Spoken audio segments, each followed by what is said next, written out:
కోసమే వేచి ఉన్న రేయిలా వేయి కళ్ళతోటి ఎదురు చూడనా వానజల్లు కోసమే వేచి ఉన్న పైరులా గంపెడంత ఆశతోటి చూడనా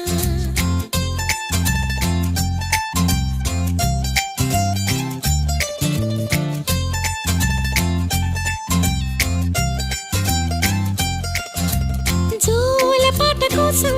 ఉయ్యాలలోన చంటి పాపలాగా కోడి కూత కోసం తెల్లారు జాము పల్లెటూరిలాగా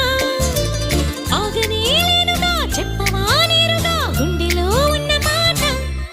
ఏ ఒకటి రెండు మూడు అంటూ అరే ఒక్కో క్షణ